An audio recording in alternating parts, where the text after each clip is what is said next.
사람 어서 보내주이소. 하늘이 열리고 말씀이 열리는 총회 대구신학 목회연구원, 오늘이 강의가 127번째 강의입니다. 창세기 24장 계속하도록 하겠습니다. 샬롬 한번 해보시기 바랍니다. 샬롬, 반갑습니다. 샬롬입니다.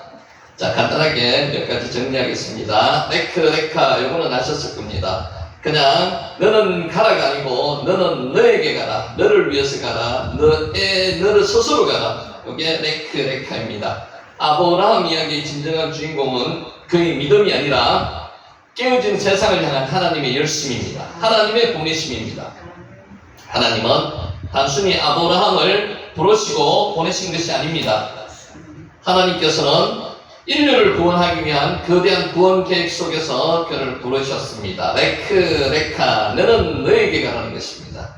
가라! 그리고 복이 되라는 아브라함의 소명은 시대를 초월하여서 오늘을 사는 우리에게 명령하신 하나님의 명령입니다. 우리에게 동일하게 적용된다는 것입니다. 레카입니다.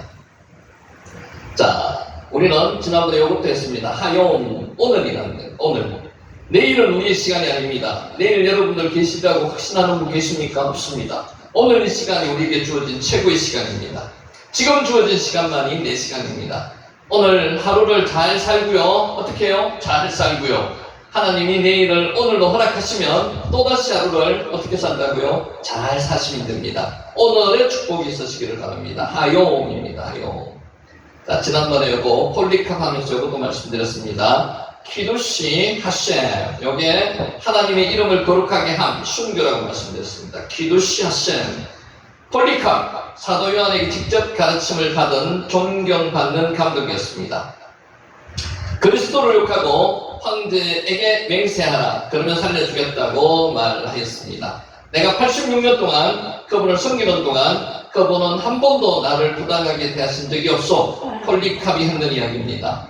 키두시 하셈입니다. 그런데 내가 어찌 나를 구원하신 나의 왕을 모독할 수 있겠소? 여러분 이렇게 이야기할 수 있겠습니까? 이야기하셔야 됩니다.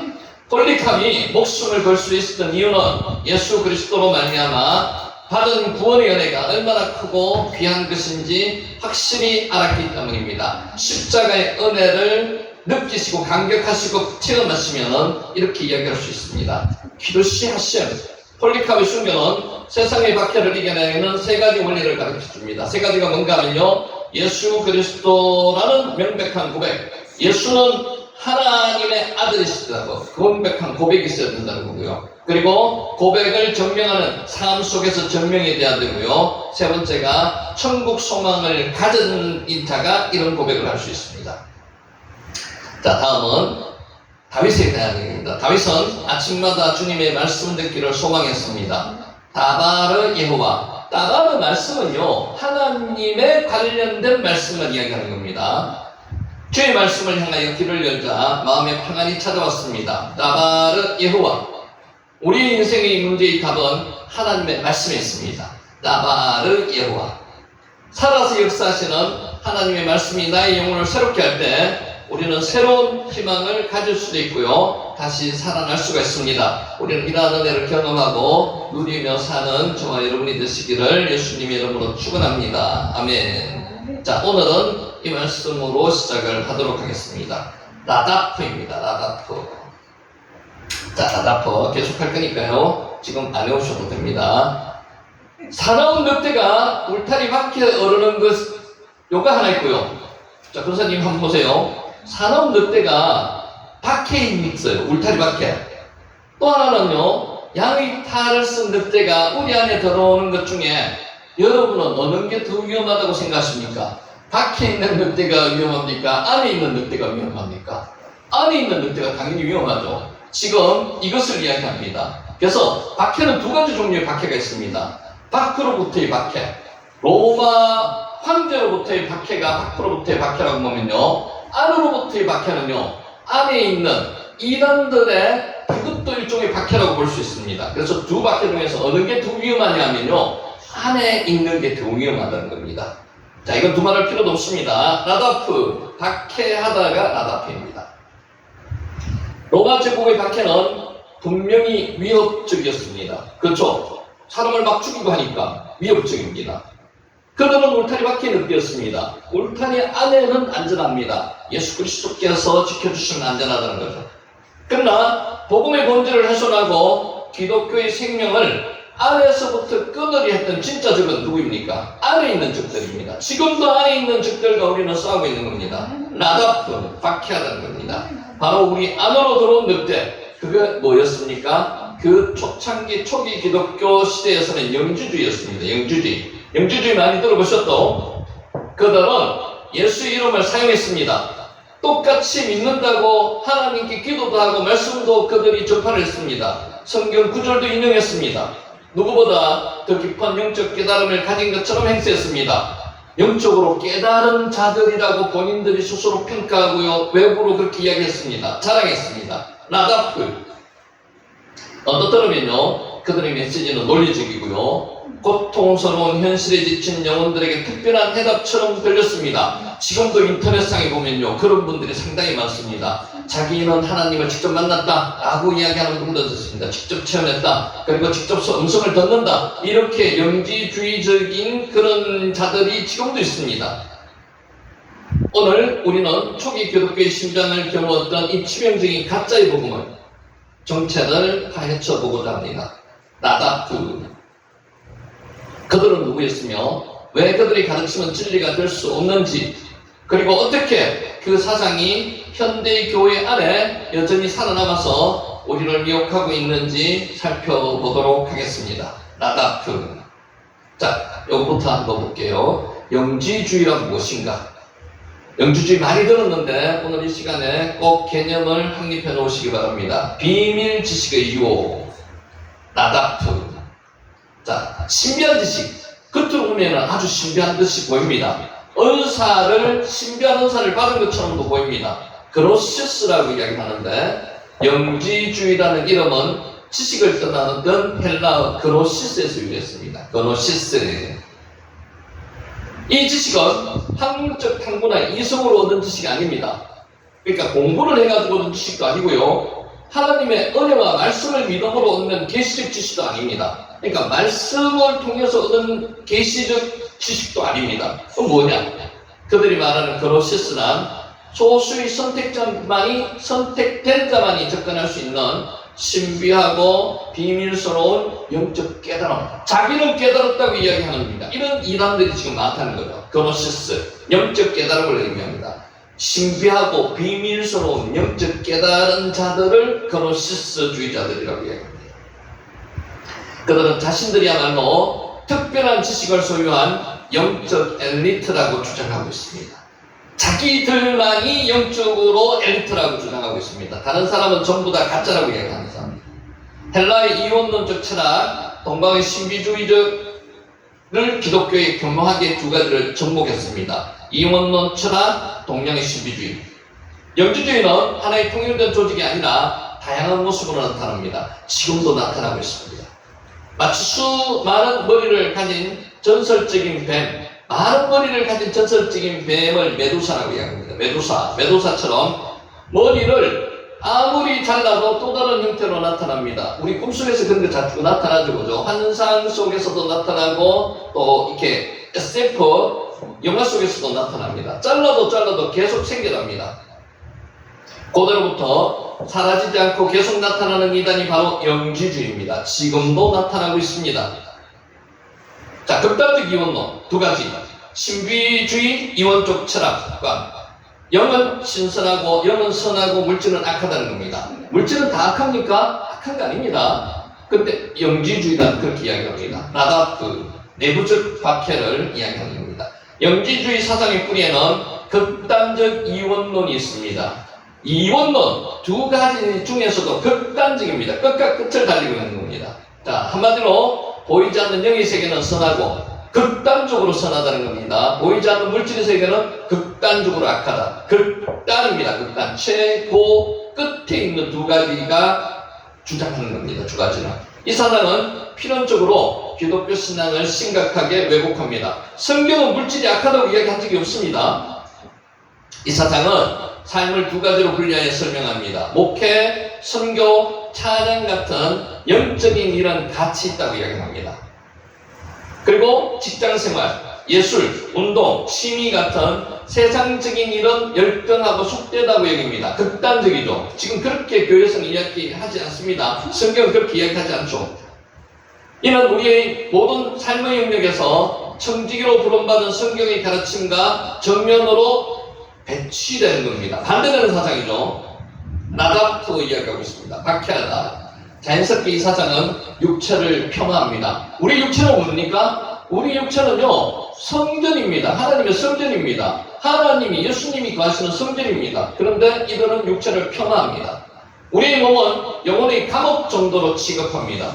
그래서 육체를 학대합니다. 육체 욕망을 억압하는 극단적 금욕주의를 경건의 척도로 삼습니다. 여러분, 극단적인 금욕주의자들은요, 육체를 가해합니다. 해를 가합니다.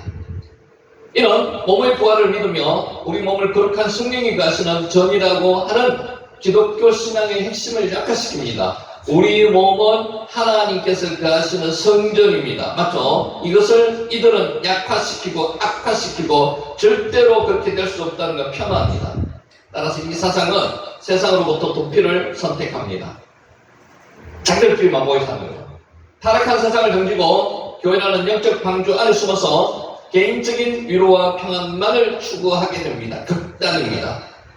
세상의 빛과 수범이 되라는 예수님의 명령을 거스르는 태도입니다. 우리는 세상으로 나가야 됩니다. 그래서 복음을 전파해야 되고요. 거기서 그들을 전도해야 된다는 건데 그것을 인정 안 하는 거죠. 왜 영지주의는 가짜 복음인가 보겠습니다.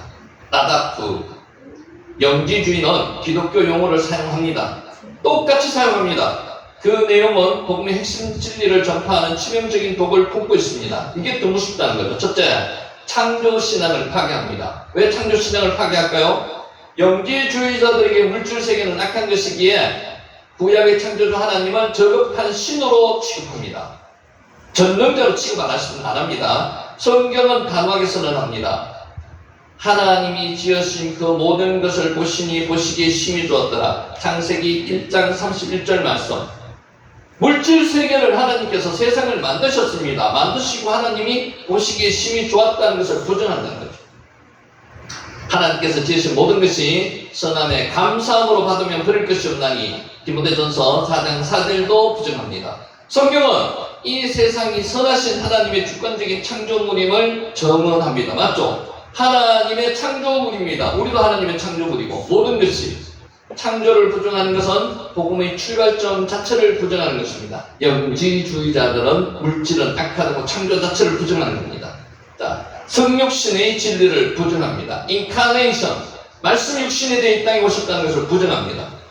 영지주의적인 논리대로라면 거룩한 신적 존재인 예수님께서 악한 물질인 육체를 입는 것은 절대 불가능합니다. 맞죠? 그래서 그들은 예수님께서 실제로 육체를 입지 않고 그렇게 보였을 뿐이라는 가현설을 주장합니다. 예수님께서는 인간의 육체를 입고 이 땅에 오시지 않았다는 겁니다. 그러나 사도 요한은 이를 정면으로 반박합니다. 이것이 바로 적 그리스도의 영이라고까지 경고했습니다. 맞습니다. 적 그리스도입니다. 말씀이 육신이 되어 우리 가운데 가시며 요한복음 1장 14절 예수 그리스도께서 육체로 오신 것을 시인하는 영마다 하나님께 속한 영이요 예수를 시인하지 아니하는 영마다 하나님께 속한 것이 아니니 이것이 곧 적 그리스도의 영이다. 요한 1서 4장 2절 3절 말씀입니다. 십자가와 부활을 무력화시키고 있습니다. 누가요? 영지주의자들. 만약에 예수님께서 실제 육체를 입지 않으셨다면요 십자가의 고난과 죽음은 한낱 연극에 불과하다는 거죠. 그죠? 그들의 주장에 따르면요 결국 죄를 대속하는 보혈의 능력은 신기루처럼 사라집니다. 십자가의 능력 자체가 없어집니다.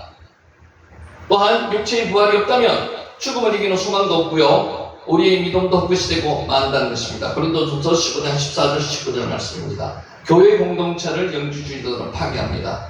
영지주의는요 비밀 지식을 깨달은 소수의 영적인 사람과 그렇지 못한 다수의 무지한 자로 교회를 나눕니다. 자기들만 구원받는다는 거죠. 이러한 영적 계급주의는 교만과 차별을 낳고요 모든 지체가 한 몸을 이루는 교회의 몸도 그리스도의 몸된 교회를 안으로부터 무너뜨립니다. 그래서 뭐라고 말씀드렸습니까? 내부적으로 교회를 박해하는 자들이라는 거죠. 영주주의자. 진리의 세 가지 방편. 초대교회는 어떻게 여기에 대해서 대응을 했는지 살펴보겠습니다. 라다프, 박해하는 거. 이 박해에 대해서 대응을 해야죠. 자, 정경. 초대교회는 진리를 수호하기 위해서 세 가지 경관 방편을 세웠습니다. 첫째가 성경, 정경입니다. 영지주의자들이 기록한 성경보다 자신들이 깨달은 영지주의자들은 기록된 성경보다는요, 자식들이 깨달은 영적 지식을 강조했습니다. 그러자 초대교회는 사도의 가르침을 따라 성경 66권을 하나님의 유일한 말씀 적인 정경으로 확정했습니다. 영지주의자들에 대응하기 위해서 1차적으로 만들었다고 보시면 맞습니다. 성경 66권 정경. 이를 통해서 신앙의 기준이 개인의 주관적인 깨달음이 아니라 객관적인 기록된 말씀임을 분명히 했습니다. 성경은 기록된 말씀입니다. 그죠? 말씀이 육신이 되어 이 땅에 오신 분이 예수님이시고요. 선포된 말씀이 설교는 누구고요. 자, 신조. 세대시의 신앙 고백을 위해서 성경의 핵심 진리를 요약한 신조를 만들었습니다. 전능하사 천지를 만드신 하나님을 고백함으로 신앙을 분명히 했습니다. 고백한 거죠. 누가 천지를 만드셨다고요? 전능하신 하나님께서 만드셨다는 것을 고백하는 겁니다. 신조, 사도신경, 동정녀 마리아에게서 나셨다는 것을 고백하는 겁니다. 고백함으로 성육신 신앙을 분명히 하여서 이단 사상을 분별하는 기준을 제시하였습니다. 사도적 권위, 사도들로부터 이어져 온 가르침과 그 권위를 개성한 목회자들을 통해서 교회가 건강한 신앙교육 시스템을 확립하도록 했습니다. 자, 아직도 끝나지 않았습니다. 지금도 영지주의자들이 이 교회 안에서 활개치고 있습니다. 현대판 영지주의 한번 살펴볼게요. 영지주의는 2, 3세기에 교회의 강력한 대응으로 세력이 약화되었습니다만 결코 사라지지 않고 지금도 존재하고 있습니다. 시대마다 다른 옷을 입고 교회 주변을 맴도는 영적 바이러스와 같습니다. 그래서 내부적인 박해라고 말씀을 드렸죠. 라다프, 영적 권위의 남용. 자, 오늘날에도 신비한 능력이나 직통계시를 과시하며 자신의 주관적 체험이 성경을 해석하는 유일한 열쇠인 것처럼 주장하는 것도 있습니다. 그래서는 안 된다는 거죠. 이들은 영지주의자들입니다. 초대교회에 나타났던 이단적인 몬테누스주의자들이 보였던 특징과도 정확히 일치합니다. 자, 선별적 문자주의 함정, 이렇게 해석하시는 분들도 영지주의자들인 것입니다. 더 교묘한 형태는요, 성경 문자주의를 표방하면서 영지주의적 성향을 보이는 경우입니다. 성경 전체를 일관되게 받아들이는 것이 아니고요, 어떤 부분만, 자신들의 이원론적 틀에 맞는 부분만 문자적으로 강조합니다. 성경을 딱딱 끊어서 보면 안 됩니다. 성경은 쭉 연결되어 있는 겁니다. 그 틀에 맞지 않는 구절은 무시하거나 영적으로 비유하는 모순에 빠집니다. 예를 들어서 세상을 사랑하지 말라. 이것을 딱 끊어서 요것만 봅니다. 세상은 추하고 더럽고 거룩하지 못하니까 사랑하지 말라는 겁니다. 요한 1서 2장 15절 구절로 세상과의 분리만을 이게 극단적으로 강조한다는 거죠. 이렇게 의미로 세상을 사랑하지 말라고 세상을 이렇게 말씀하시는 건 아니거든요. 하나님은 하나님이 세상을 이처럼 사랑하사 요한복음 3장 16절이라는 말씀과 아브라함에게 주셨던 땅의 모든 족속에게 복이 되라는 문화명령은 영지주의자들은 외면합니다. 자기들이 받아들이고 싶은 것만 받아들이는 거죠. 성경의 문자 이면에 숨겨진 비밀코드, 세대주의적 도표 또는 숫자풀이 등만 찾아서 강조합니다. 자신들만이 그 비밀을 깨어있는 자들이라고 주장합니다. 결국 그들은 성경의 문자에 집착한다고 하지만 실제로는 성경 전체가 정언하는 가장 큰 그림, 하나님 나라의 복음을 자신들의 폐쇄적인 틀로 왜곡하고 있는 자들이 영지주의자들입니다. 자, 도피가 아니라 성육신적인 신앙을 회복해야 합니다. 가짜 복음은 언제나 달콤한 말로 우리를 욕합니다. 그렇죠? 가짜 복음이 더 복음인 것처럼 느껴집니다. 고통스러운 현실에서 탈출하여서 영적인 평안을 누리라는 영지주의의 속삭임이 오늘날도 여전히 매력적입니다. 이것을 빠져가는 사람들이 많습니다. 특히 인터넷이 지금 많이 널리 퍼져 있어서 사람들은 어느 것이 복음인지 어느 것이 복음이 아닌지 구별할 능력이 잘 없습니다. 자기 귀에 솔깃한 이야기에 따라갑니다. 그것을 노리고 있는 거죠. 기독교의 진리는 탈출이나 도피가 아니라 성육신입니다. 인카네이션, 뭡니까? 말씀이 육신이 돼 이 땅에 오셨습니다. 이 세상에 오셔서 이 세상을 하나님께서 예수 그리스도께서 구하셨다는 거죠. 하나님께서 친히 육신을 입으시고 이 세상 속으로 들어오셨습니다. 그것이 이 성육신이죠. 인카네이션. 우리 또한 세상 속에서 빛과 소금으로 살아가도록 부름을 받았습니다. 저 산쪽에 가서 불 속에서 생활하라고 부름을 받으신 게 아닙니다. 세상으로 나가라고 부름을 받으신 거예요. 오늘 우리는 진리 위에 굳게 서야 합니다. 어디? 말씀 위에 굳게 서야 한다는 거죠. 우리 삶 전체를 통해서 하나님의 선한 창조 세계를 돌보고 숨기는 성육신적인 신앙으로 나아가고 있는지 우리 스스로가 한번 판단해 봐야 됩니다. 영지주의는 남의 이야기가 아닙니다. 우리 주변에도 특히 지금 인터넷 문화가, 유튜브 문화가 너무 많이 발달했기 때문에 바로 옆에가 있습니다. 좀 전에 물어봤습니다. 어느 것이 더 위험하냐고. 양이 울타리 밖에 있는 게 위험할까요? 양이 울타리 안에 들어와 있는 게 위험할까요? 그것도 울타리 안에 들어와 있는데 양의 모습으로 들어와 있는 게 아니고요. 그림 보이시죠? 양의 탈을 쓴 늑대의 모습으로 지금 들어와 있습니다. 속에는 늑대가 있습니다. 양의 탈을 쓰고 들어와 있습니다. 그게 영지주의라는 거죠.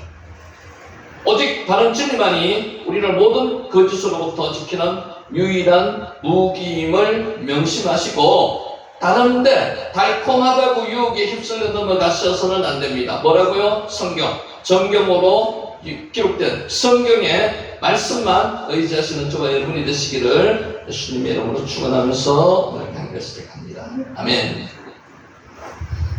자, 24장 20절. 24장은 제일 성경에서 긴 장입니다. 67절로 구성되어 있는데요. 실제로 여기 보면 반복되고 중복되어 있는 부분도 있습니다. 오늘 해는 부분 중에서도 중복되어 있는 부분이 있습니다. 그래서 중복되어 있는 부분은 좀 빨리 넘어가겠습니다. 자, 앞에 복습하도록 하겠습니다. 20절. 급히 물을 구유에 붓고 다시 기르려고 우물로 달려가서 모든 낙차를 위하여 깃는지라. 여기 전부 동사입니다. 급히 붓고 달려가서 깃는지라. 전부 동사로 서두르고 있는 모습을 나타냅니다. 동사가 4개인데요. 마하르, 서두르다. 급히가 마하르입니다. 서두르다는 동사입니다. 두 번째가 아라, 발가벗다, 붓다는 게 아라이고요. 셋째가 루치, 달리다는 겁니다.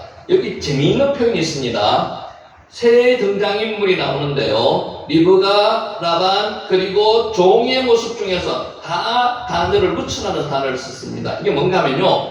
급히 사명을 위해서 달려가고 있는 겁니다. 그냥 서서히 움직이는 게 아니에요. 사명자는요. 하나님의 말씀을 받으면 급히 달려가는 겁니다. 루치.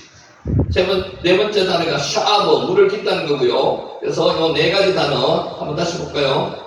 맨 처음에가 마하르, 서두르다. 두 번째가 붓다. 세 번째가 루치, 빨리다. 네 번째가 샤브, 물을 깃다는 4가지 단어. 20절에 동사가 4개 나옵니다. 26절, 이에 그 사람이 머리를 숙여 여호와께 경배하고 샤하가 경배하다는 뜻인데 여기는 샤하다는 단어를 안 쓰고 카다다라는 단어를 썼습니다. 머리를 숙였다는 겁니다. 머리를 숙였다는 존경과 경외를 나타내기 위해서 이런 행동을 취했다는 겁니다. 누가요? 종이 이에 그 사람이 머리를 숙여 여호와께 경배했다는 겁니다. 누가요? 종이.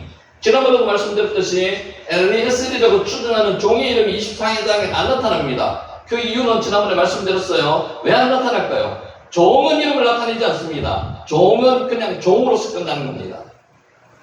카다드, 제라다는 뜻이고요. 나를 인도하사 나하니 그분께서 나를 이끄셨다는 겁니다. 누가요? 그분께서 하나님께서 나를 이끄셨다는 겁니다. 27절 읽겠습니다. 이르되 나의 주인 아브라함의 하나님 여호와를 찬송하나이다. 나의 주인에게 주의 사랑과 성실을 거치지 아니하셨사오며 여호와께서 길에서 나를 인도하사 내 주인의 동생의 집에 이르게 하셨나이다. 하리니 하니라. 누가 인도하셨다고요? 하나님께서 인도하셨다는 거예요. 우리의 앞길은 하나님께서 인도하십니다. 나하니, 나하가 이끌다는 뜻입니다. 자, 여기까지 했고요. 우리 이거 한번 하고 지나가도록 하겠습니다. 외국어를 가장 잘할 수 있는 방법은 뭐라고 말씀드렸습니까? 반복입니다. 반복. 이제 권사님 어느 정도 하실 수 있으니까 한번 보세요. 자, the Lord's Prayer. 시작. The Lord's Prayer. 자, let's review. 한번 해보겠습니다. 하늘에 계신 우리 아버지요. 이렇게 하면 이제 나와야 됩니다. 안 나오시더라도 걱정하지 마세요. 계속 반복하면 됩니다. 문제는 우리는 공부를 언제까지 하는 겁니까? 죽을 때까지. 하늘나라까지 지금까지는 공부해야 됩니다. 그래서 공부를 끝나는 게 없습니다. 이것도 마찬가지예요. 안 외워주신다고 걱정하실 필요 없습니다. 끝까지 하다 보면은 안 외워주면 지금 어떡할 거예요? 안 외워줘도 상관없습니다. 그냥 습관 한번 시켜보는 거예요. 하늘에 계신 우리 아버지요. Our Father in Heaven. 시작. Our Father in Heaven. 이게 정말 얼마나 은혜여서 그런지 여러분 자꾸 한번 반복해보세요. 우리 아버지 어디 계시다고요? 하늘에 계시다고요. 그래서 우리는 어디를 쳐다봐야 됩니까? 하늘을 쳐다봐야 됩니다. 성경에서는 계속 하나님께서 어디를 쳐다보라고 아브라함부터 이야기하시는 겁니까? 하늘을 쳐다보라고 이야기하시는 거죠. 그게 무엇입니까? 하나님 계신 하늘을 쳐다보는 겁니다. 그래서 우리 아버지는 어디 계세요? 하늘에. Our Father in Heaven. 이름이 거룩히 여김을 받으시며 Hallowed be your name. 시작. Hallowed be your name. 나라가 임하시며 나라가 임하오시며 Your kingdom come. 시작. Your kingdom come. 사람의 나라가 아닙니다. 당신의 나라, 하나님의 나라가 임하신다는 거죠. Your kingdom come. 뜻이 땅에서도 이루어지이다. Your will be done on earth. 시작. Your will be done on earth. 이 땅에서도의 하나님의 뜻이 이루어진다는 겁니다. 이게 무슨 말이에요? 주권이 하나님께 있다는 거예요. 주권이. 그래서 이 땅이 하나님의 나라라는 겁니다. 뜻이 하늘에서 이루어진 것 같이, 하늘에서 뜻이 이루어진 것 같이. As it is in heaven. 시작. As it is in heaven. 오늘 우리에게 일용할 양식을 주시고, 이게 어떤 면에서는요, 이 세상을 사는 인간들에게 가장 귀중한 말씀이 될 수 있습니다. 출애굽한 이스라엘 민족이 40년 동안 광야에 살 때 매일 양식을 주셨습니다. 그게 뭐라고요? 일용할 양식입니다. 자, 해볼게요. Give us today our daily bread. 시작. Give us today our daily bread. 여러분 무슨 걱정하시고 우리는 살아가고 있습니까? 내일 양식은 있어요. 오늘 양식은 있어요. 내일 양식이 없어서 우리는 열심히 일을 하면서 걱정하고 살아갔습니다. 성경은 어떻게 말씀하세요? 하나님께서는 그거 걱정하지 말라는 거죠. Give us today. 뭘 구하라고요? Our daily bread. 매일의 양식을 구하라는 겁니다. 자, 다시 한번 해볼게요. Give us today our daily bread. 시작. Give us today our daily bread. 우리 죄를 사하여 주시옵고 and forgive us our debts. 시작. And forgive us our debts. 우리가 우리에게 죄진 자를 사하여 준 것 같이 as we also have forgiven our debtors. 시작. As we also have forgiven our debts. 우리를 시험에 들게 하지 마시옵고 and lead us not into temptation. 시작. And lead us not into temptation. 다만 악에서 구하시옵소서. But deliver us from the evil one. 시작. But deliver us from the evil one. For yours is the kingdom. 나라가 아버지께 있사옵나이다. 시작. For yours is the kingdom. 자, 오늘 할게 이게 마지막입니다. 여기 11번째였고요. 12개로 나눠놨거든요.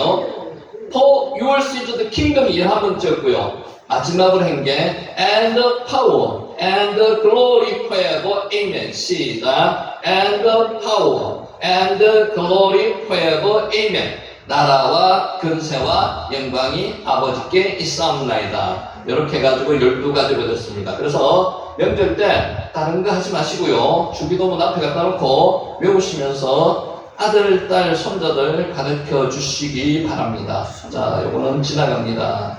자, 우리가 주기도문만 영어로 하느냐? 우리는 국제학교입니다. 이것도 하고 저것도 합니다. 영어만 하는 게 아니고요. 히브리어도 이때까지 127번째까지 했습니다. 간단하게 히브리어 알파벳 한번 살펴보고 넘어가겠습니다. 같이 한번 해봐요. 알레벳 기멜 달레 해 바보 자이 해 텐녀드 카프라맹맹 눈싸매 아이페차리 피어코레시 신신하부 신신타 이버이요 알파벳 22자 다시 한번 합니다. 알레벳 이멜 달레페 아버자이네 텐요드 아프라맹맹 눈싸매 아이페차리 쿠쿠레이시 신신하부 신신타 이버리어 알파벳 22장 자기 위해서 눈을 딱 감으면요 이게 머릿속에 막 생각이 나야 됩니다. 생각이 날 좀 있습니다. 22자 알파벳 하고요 아까 영어로 외우신 주기도문 머릿속에 생각이 나시기를 바라고요. 그리고 깨었다가 불 켜고 다시 한번 보고 그렇습니다. 넘어가겠습니다. 자, 간단하게 이렇게 설명을 드릴게요. 읽기가 30습니다. 자, 이렇게 생각하세요. 짝대기만 나오면 무조건 R을 씁니다. 밑에 짝대기만 나오면. 글자 밑에, 단어 밑에, 글자 밑에, 스펠 밑에 짝대기가 나오면 무조건 R을 넣는다. 단순하게. 점이 나오면요. 한 개 이상의 점이 나오면 무조건 L을 읽는다. 이는 점이 한 개가 있으면 E를 넣는다. 그리고 오우는 별로 생각을 안 하시더라도 크게 지장이 없습니다. 이렇게 단순하게 생각하시고 앞으로 나올 때 단어를 한 보시기 바랍니다. 자, 넘어가고요. 28절 오늘 시작을 하도록 하겠습니다.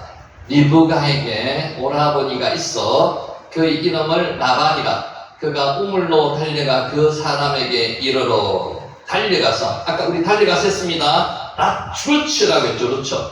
아까 세 사람이 나오는데 리브가의 오빠 라반도 또 종도 달려가면서 사명을 감당했다고 말씀드려요. 이게 루츠입니다. 루츠. 그래서 성경에 달려가다가 그냥 달리는 게 아니고요. 사명을 감당하기 위해서 달려가는 겁니다. 루츠, 와타라치. 자, 직역하면요. 그러자 그녀는 달렸다는 겁니다. 누가 달렸어요? 여기서는 리브가가 달렸습니다. 어디로? 집으로. 자, 본문은 계속적 와우, 엔드로 연결되어 있고요. 다른 박질 하다, 빠르다로 번역되는 루츠가 쓰였습니다. 리브가는 아브라함의 늙은 종과 헤어지자마자 급히 어디로 달려갔습니까? 집으로 달려갔음을 생생하게 나타내고 있습니다. 자, 한글을 읽을 때는 좀 더 생생한 모습이 안 나오는데 언어로 보시면 생생함이 묻어나옵니다. 루츠, 달려가는 겁니다. 다 같이 리브가는 생각지도 못한 상황을 경험하고요. 매우 당황했습니다. 몹시 서둘러 어머니에게 이 일을 알리기 위해서 집으로 달려갔습니다. 나올 텐데요. 자, 궁금하지 않습니까? 우리는 보통 일이 있으면 아버지에게 달려갑니다. 그렇지 않습니까? 그런데 왜 어머니에게 달려갔을까요? 이 시대적 상황을 보면 이해할 수 있습니다. 이 시대적 상황이 모계 사회였다고 생각을 합니다. 그러니까 주도권을 누가 잡고 있다고요? 어머니. 또 하나 중요한 거는요. 아버지가 나름대로 행동을 하기가 어려울 정도의 그런 병이 걸렸거나 할 수 있는 상황이 되었기 때문에 이렇다고 볼 수도 있습니다. 루치, 달리다. 자, 본문을 전화해서 17장에서 17절, 29절에서 사용된 루치, 리브가를 발견했던 아브라함의 종도 달렸습니다. 그러니까 사명을 감당하기 위해서는 그냥 하나하나 걸어가는 게 아니고요. 달려서 걸어간다는 겁니다. 서둘렀다는 거죠. 루츠, 와타라치. 달려가서 아브라함의 종으로부터 그의 주인은 아브라함이 자신의 친족들 가운데 한 사람이라는 말을 들었습니다. 그리고 집으로 달려가는 장면을 묘사하고 있습니다. 어떤 모습일까요? 집으로 달려갈 때 굉장히 흥분되고 기쁜 모습이었을 겁니다. 자기들 친족이 800km 되는 먼 곳에서 지금 달려와서 자기를 만났고 이것을 집으로 알려가는 리브가의 모습을 한번 상상해 보세요. 소녀가 달려가서 왜 달려갔습니까? 기쁘게 달려갔다는 겁니다. 이 일을 누구에게 알렸다고요? 어머니에게 알렸다는 거죠. 자, 29절에서 리브가의 말을 전해들은 그의 오빠 라반이 아브라함의 종을 영접하려 가는 장면이 사용되었습니다. 자, 세 가지 장면에서 루츠가 사용되었다 그랬죠. 달려가다, 아브라함의 종이 리브가를 만나기 위해서 달려갔던 앞에 장면 하나 하고요. 방금 여기 나오는 리브가가 이 종이 하란으로부터 가나안에서 하란으로 왔다는 그 소식을 듣고 집으로 기쁜 소식을 전하기 위해서 달려가는 거고요. 이 소식을 들은 오빠 라반이 달려서 맞으러 나오는 겁니다. 그래서 다 같이 루츠라는 단어를 썼습니다. 어떤 목적을 가지고 서둘러 뛰다는 것이 루츠입니다. 자, 이 동사의 주어에 해당하는 사람들은 아까처럼 리브가, 라반, 종, 이삭의 혼담 성사에 있어서 가장 중요한 역할을 담당하는 사람들입니다. 세 문장이 모두 와우 계속법으로 엔더로 연결되어 있습니다. 빠른 긴박한 전개가 이루어지고 있다는 것이죠. 자, 성경 기자는 의도적으로 본장에 등장하는 세 명의 주인공을 분주한 이동을 똑같이 루츠라는 단어를 사용해서 강조했습니다. 강조한 겁니다. 달렸다는 거죠. 달렸다.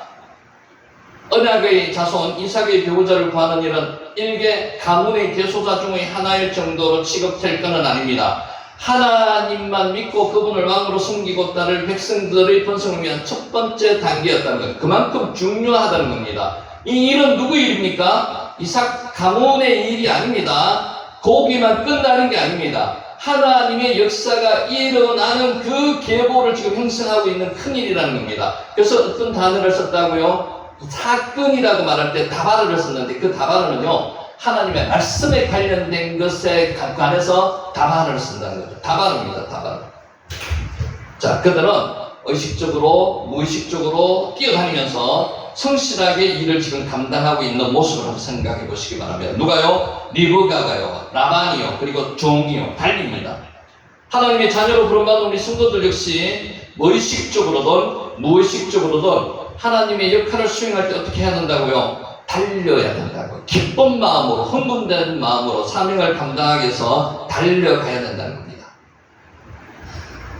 이런 일꾼에게 요구되는 변치 않는 충성심과요, 자신의 몸을 아끼지 않는 부지런함이 있어야 된다는 거죠. 우리의 모습을 한번 생각해 보시기 바랍니다. 하나님의 말씀을 감당하기 위해서 여러분은 달리고 있습니까? 그런 기쁜 마음, 흥분된 마음, 감격의 마음을 가지고 복음을 전하기 위해서 달려나가고 있습니까? 여기 오늘 이 모습을 보시라는 거죠.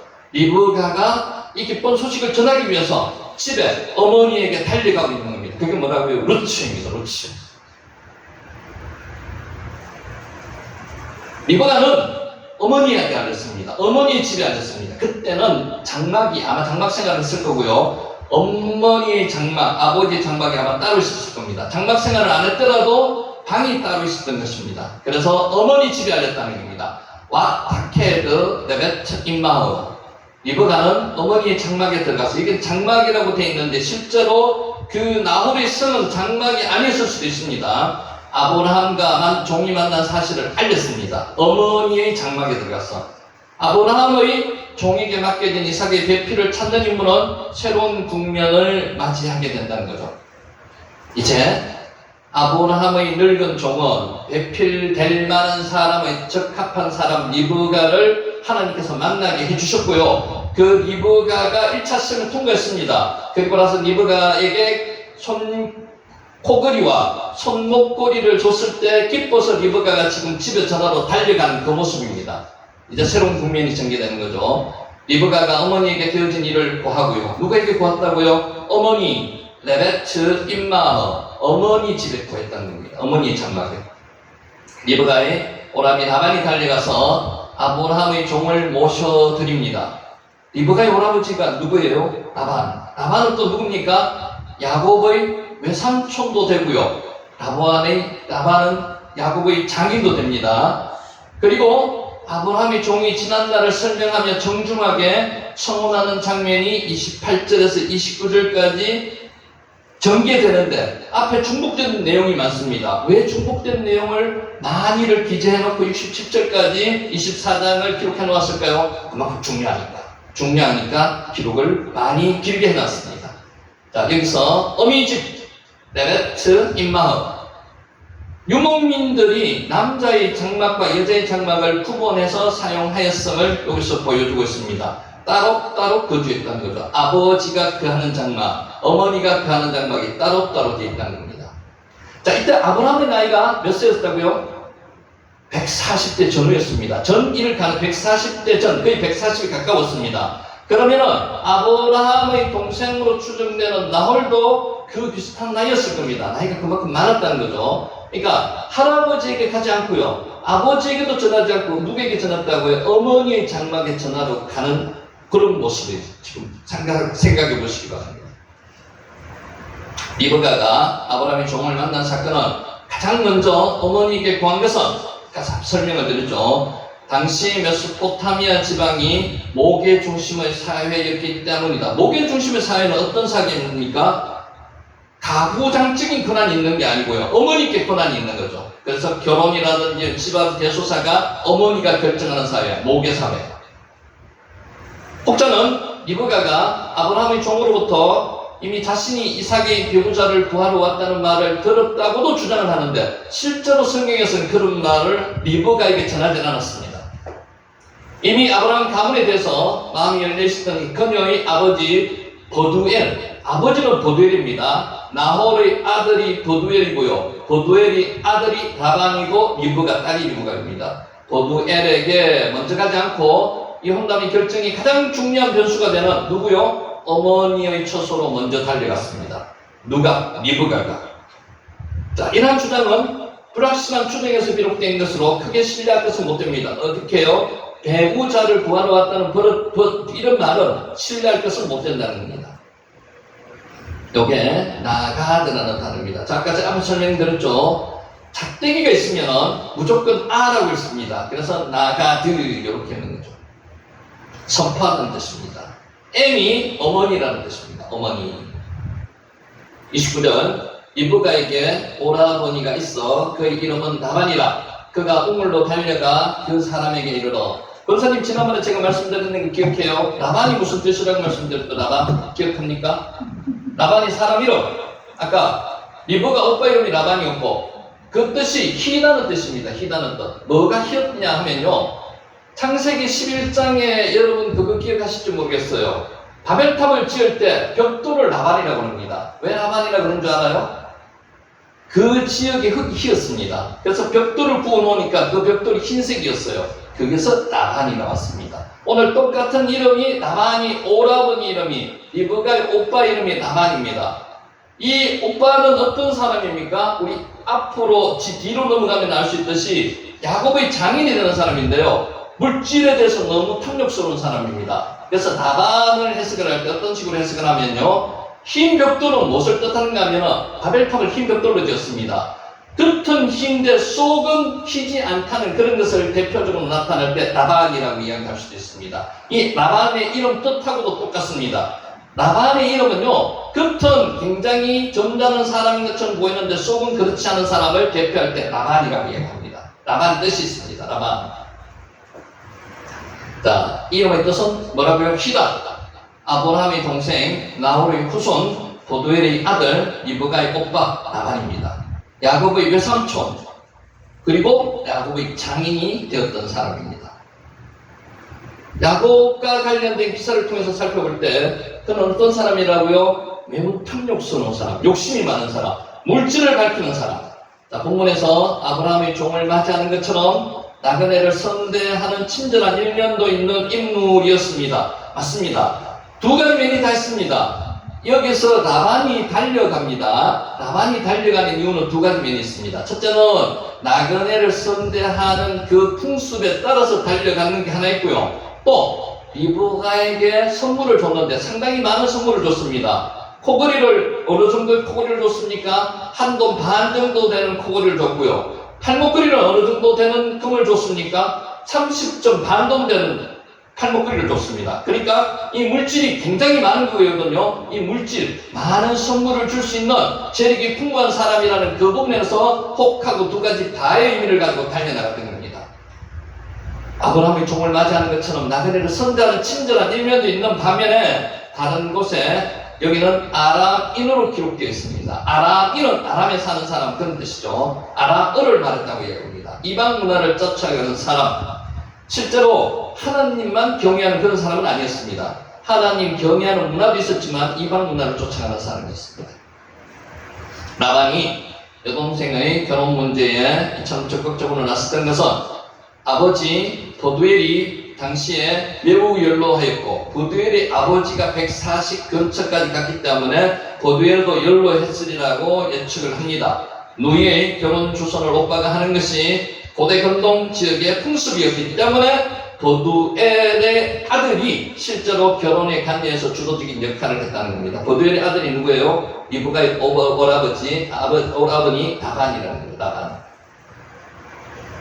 우물로 달려갔습니다. 아까 제가 말씀드렸죠. 우물로 어떻게 갔다고요? 그냥 어슬렁어슬렁 걸어가는 게 아니고요. 루츠 달려갔다는 겁니다. 와 야라츠 하우차 엘 하아인.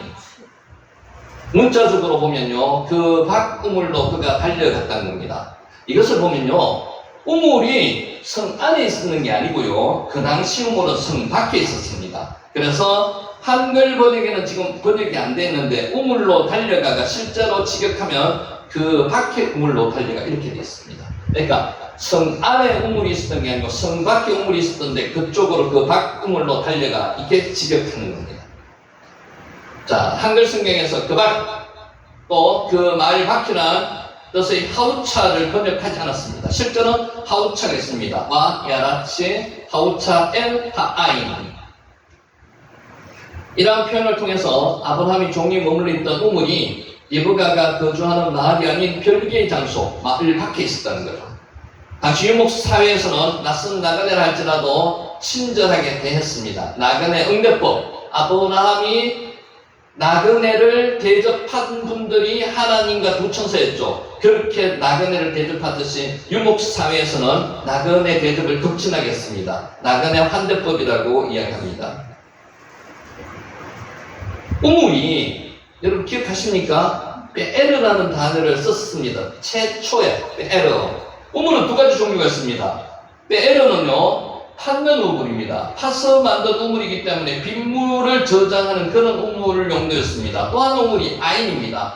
아인은 자연적으로 물이 퐁퐁퐁퐁 솟아나오는 우물입니다. 그런데 성경은 재밌게도 어떤 곳에는 베에르를 썼고요, 어떤 곳에는 아인을 썼습니다. 24장 안에서 여기는 지금 아인을 썼습니다. 그래서 이렇게 헷갈리지 마시기 바랍니다. 아인, 베에르를 이렇게 썼는 것은 중복되는 것을 피하기 위해서 이렇게 썼을 수도 있고요, 다른 의미를 가지고 썼을 수도 있는데 우리하고는 큰 상관이 없으니까 실제로 이 우물은 대기 우물이요, 펑펑펑 솟아나는 아인이 아니고요, 베에르입니다. 그래서 실제는 베에르라 보시고 아인을 느끼시기 바랍니다.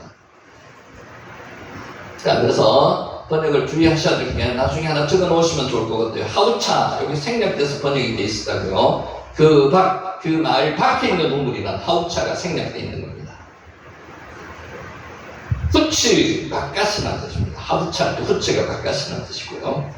여러분 나오죠? 아인이 어떤 우물이라고요? 우물은, 아인은 물이 퐁퐁퐁퐁 자연적으로 생긴 우물을 아인이라고 합니다. 그래서 실제로 여기 있는 우물은 아인이 아니고 베에르인데 여기에는 아인이라고 혼용돼가지고 지금 쓰고 있습니다. 아인. 헷갈리지 마세요. 그러다 보면 헷갈릴 필요도 없습니다. 그냥 우물이라고 생각하시기 바랍니다. 우물으로 달려갔습니다. 와 야라치 하우차 엘 하아인. 자기 가문의 위상을 과시하는 것이 좋으며 좋은 평판을 받는 기회였습니다. 왜? 나그네를 환대하야나니 평판이 좋아지는 거죠. 나쁜 평판을 받지 않는 거였습니다. 그럼에도 불구하고 라반이 아브라함의 종을 맞아들이기 위해서 마을 밖에 있는 우물까지 마중 나왔다는 사실은요, 통상적인 관례를 뛰어넘는 것입니다. 이렇게 잘 안 한다는 거죠. 그가 이렇게 아브라함의 종을 선대하는 친절을 베풀었던 것은 나그네가 자신의 친족의 종이라는 사실을 리브가를 통해 들었기 때문에 하나 있고요, 또 하나 물질이 아주 많은 부자가 왔다는 그런 느낌을 받았기 때문이라고 합니다. 여기 기록되어 있죠. 뿐만 아니라 그 나그네가 리브가에게 주었던 금장신구 상당히 비싸죠. 지난번에 제가 한번 알아봤습니다. 금 한 돈이 얼마인가 하면 요새 60만원 내지 70만원 한답니다. 금값은 나름대로 그 당시나 계속 고귀한 가치 있는 겁니다. 그러니까 한 돈 반 정도 되는 코골이 하나 줬고요, 그리고 천목고리를 줬는데 그게 30점 반돈이었다는 거죠. 굉장히 많은 겁니다. 매우 값진 것을 보고 그의 주인이 부자라는 사실을 알았기 때문에 라반, 어떤 형태라고 라반이 뜻이 겉은 흰 모습이었는데 속은 음흉한 것을 간직한 자, 그 뜻이 라반이라는 겁니다. 라반이, 오빠 라반이 어떻게 해요? 달려갔다는 겁니다. 루츠, 달려갔다는 겁니다. 30절 읽겠습니다. 그의 누이의 코골이와 이게 몇 돈이라고요? 한 돈 반 정도 됐고요. 그의 손의 손목걸이가 30점 반돈, 엄청 많은 겁니다. 또 그의 누이 리브가가 그 사람이 자기에게 이같이 말하더라 함을 듣고 그 사람에게 나감이라. 그때 그가 우물가 낙타 곁에 서 있더라. 앞에서 설명을 드렸기 때문에 오빠 라반이 왜 이렇게 달려갔는지 두 가지 목적을 말씀드렸습니다. 그의 보고와 에히 키로요트. 자, 본문 표현에 근거해서 라반이 아브라함의 종을 한대한 이유가 뭐 때문이라고 말씀드렸습니다. 리브가에게 준 예물 때문이라는 주장도 있습니다. 어느 정도 합당한 것 같습니다. 라반은 아브라함의 종이 리브가에게 준 코골이, 여기서 골이라고 나와 있는데 실제로 코골이라고 뒤에 나옵니다. 코에 거는 골이. 옛날에는 귀골이보다요 코골이가 더 승행했습니다. 손목골이를 보고 어떤 이익을 얻을까 하여 종을 선대했다는 것입니다. 여러분 요거 하나는 알고 가세요. 권사님, 리브가의 뜻이 뭐라고 말씀드렸습니까? 리브가 이름 뜻이 고리입니다. 고리. 그러니까 양쪽 집을 연결하는 고리. 그래서 오늘 고리 이야기가 자주 나옵니다. 코골이, 손목골이, 고리. 리브가 고리입니다. 사실 성경 기록의 전반적인 상황을 볼 때 라반은 물질의 정도로서 사람의 가치를 판단하는 인물, 욕심은 그렇게 된 게 아니고요. 이후에 나오는 야곱 이야기를 통해서 더욱더 확정적으로 이야기가 됩니다. 라반은 후에 리브가의 아들인 자신의 조카 야곱과 더불어 20년 동안 생활했을 때 야곱을 자신이 혈육으로 여기기보다는요 종처럼 부렸습니다. 뿐만 아니라 야곱이 자신이 가축과 가소를 거느리고 하나를 떠나고자 할 때 라반 자신이 재물을 도둑 맞은 것처럼 생각해서 야곱을 뒤쫓아가서 해하려고까지 했던 자인 것을 보면은 라반은요 이름 그대로 겉은 아주 점잖게 보이지만은 속은 급은 사람, 엄흉한 사람이었다는 겁니다. 특히 물질에 대해서 욕심이 많았던 자 라반입니다. 라반은 아브라함의 종이 리브가에게 준 고리와 손목고리를 보고 고리, 리브가 뜻이라고 그랬죠. 어떤 이익을 얻을까 하여서 종을 선대했다는 것입니다. 여러분 성경을 잘 보면요 성경에서 단어가 중복되거나 하는 것은 다 의미가 있습니다. 그래서 나름대로 강조하다는 것을 포인트를 두고 있습니다. 그래서 그냥 읽기보다는요 내용을 알고 읽으면 상당히 이해가 쉽습니다. 자, 이런 점들을 미루어볼 때 본문에서 아브라함의 종을 겁진히 영접하는 라반의 행위는 순수했습니까? 순수하지 못하죠. 목적이 있습니다. 목적이. 순수하지 못하다고 볼 수 있습니다. 라반은 아브라함이 종이 내놓은 예물을 보고 나그네가 상당한 집안의 사람임을 짐작했습니다. 특히 물질에 욕심이 있는 사람은요 사람을 보면 평가를 바로바로 합니다. 판단이 맞습니다. 아, 저 사람은 돈이 있겠구나. 나름대로 냄새를 잘 맡는다는 거죠. 라반은 선천적으로 그런 냄새를 아주 잘 맡는 사람 중에 한 사람이 있는 것입니다. 자, 본문에서 라반이 아브라함의 종을 밖으로 영접하고 나왔던 것이 가식이라고 치부해 버릴 수는 없습니다. 두 가지 목적 다가 있습니다. 나그네 환대법에 의해서 그렇게 나왔는 것도 있고요. 또 돈이 많은 사람이 왔다는 것에 대한 그 기대감에서 나갔습니다. 반면에 그렇다고 리브가가 나그네를 선대한 것처럼 라반 또한 먼 길을 온 나그네를 순수하게 선대한 것은 아니라는 거죠. 두 가지 목적이 있을 것 같고요.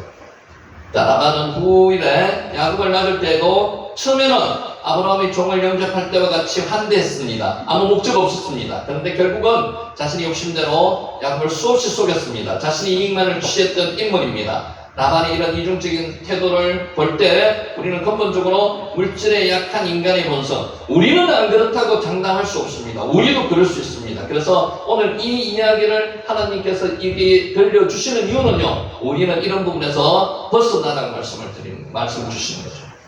끊임없이 자신을 성찰하지 않으면 물질욕에 사로잡혀서 악을 행하게 된다는 사실을 깨달아야만 합니다.